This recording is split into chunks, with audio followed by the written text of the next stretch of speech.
अगर सरकारी आंकड़ों के अनुसार ही हम जाएं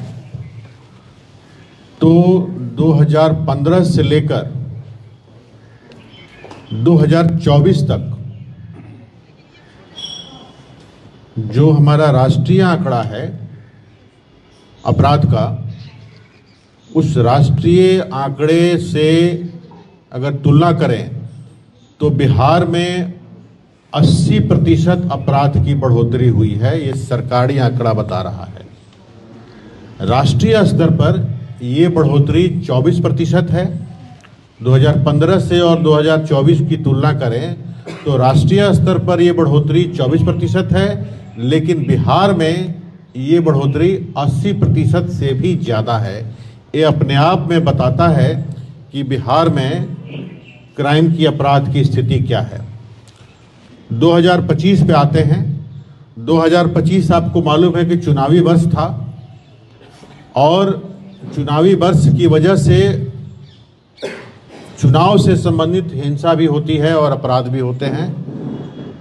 2025 के बारे में जो बिहार पुलिस का आंकड़ा है उसके अनुसार मर्डर के केसेस में 7-8% की कमी आई है बिहार पुलिस के आंकड़ों के अनुसार। और दूसरा कि अर्बन एरिया में जो इस तरह के अपराध हैं, मर्डर और किडनैपिंग, इसमें कुछ एक परसेंटेज की कमी आई है, लेकिन ये बिहार पुलिस का डेटा है। मेरा मानना है कि जो रूरल एरिया है, हमारे ग्रामीण क्षेत्र हैं, वहाँ पे कमी नहीं आई है। और दूसरा कि रजिस्ट्रेशन ऑफ केसेज बिहार में, आप जानते हैं कि अगर कोई घटना घट जाती है, आप अगर जाते हैं अब केस दर्ज कराने, तो थाने में केस दर्ज कराना कितना मुश्किल है। और कई बार केस दर्ज नहीं होता है तो आवेदनकर्ता को कोर्ट में जाना पड़ता है, सीजीएम कोर्ट में जाना पड़ता है, वहाँ पर पिटीशन फाइल करो और उसकी लंबी प्रक्रिया है। तो रजिस्ट्रेशन ऑफ केस बिहार में 100% नहीं है। आप केस दर्ज कराना चाहते हैं तो इतनी आसानी से केस दर्ज नहीं होगा। उसके बावजूद ग्रामीण क्षेत्रों में केसों में कमी नहीं आई। इसका मतलब है कि अगर 100% रजिस्ट्रेशन होता तो केसों की संख्या और ज़्यादा बढ़ती। हम लोग सरकारी डेटा के अनुसार भी चलें तो ओवरऑल बिहार में दूसरे राज्यों की तुलना में कई गुना अपराधों की संख्या ज़्यादा है। और इसके कारण पे अगर हम जाएं तो 4-5 मुख्य कारण जो मुझे समझ में आ रहा है वो ये है कि पहले तो शुरू करते हैं शराबबंदी से। और जो यहाँ पर बालू का इलिसिट ट्रेड चलता है, शराबबंदी और बालू से इलिसिट ट्रेड चलता है।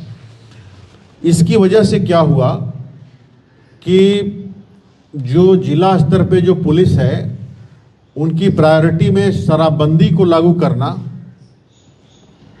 आ गया। सो पर्याप्त संख्या में पुलिस बल जो बड़े अपराध हैं, हत्या है, अपहरण है, बलात्कार है, इस तरह के जो अपराध होते हैं उनकी रोकथाम के लिए वो मौजूद ही नहीं है। सबसे ज़्यादा पुलिस का आकर्षण इन सब अपराधों को रोकथाम में है, क्योंकि उसमें संभावना रहती है कि हमें आमदनी भी होगी और इसलिए सब लोग, अधिकांश लोग उसी में लगे हुए हैं। तो पुलिस की प्राथमिकता में ही नहीं है जितने संगीन जुल्म हैं उनको कैसे रोका जाए। ये मुझे पहला मुख्य कारण समझ में आ रहा है। दूसरा कारण कि अगर केस दर्ज हो गया तो अनेक कारणों से, चाहे स्थानीय प्रभाव से या लोभ की वजह से, जो पुलिस के जो थाना स्तर पे अधिकारी हैं वो मुजरिम को नहीं पकड़ते हैं। उनको समय देते हैं, बेल ले लो नहीं तो पकड़ना पड़ेगा। तो जब नहीं पकड़ते हैं टाइम से तो इस बीच में वो खुले रहते हैं दूसरा अपराध करने के लिए, और इस वजह से भी अपराध की संख्या बढ़ती है। एक डेटा के अनुसार बिहार में पिछले 10 साल से almost 80,000 to 1 lakh pending cases हैं जिसमें वारंट इशू है और जिसमें कुर्की जब्ती का भी ऑर्डर हुआ है 10 से 15 हजार केसेज में, लेकिन वो सब पेंडिंग है।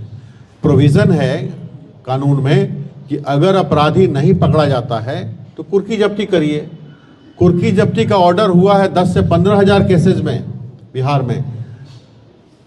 इतना तामील नहीं हुआ है, तामील जो अगर हुआ है वो तो अलग है, इतनी संख्या में तामील नहीं हुआ है। तो 80,000 से लेकर 1 लाख से अधिक केसेज हर साल वारंट केसेज में और कुर्की जब्ती केसेज में तामील नहीं हो रहे हैं। इसकी वजह से अपराधियों का मनोबल बढ़ता है और फिर वो अपराध करते चले जाते हैं।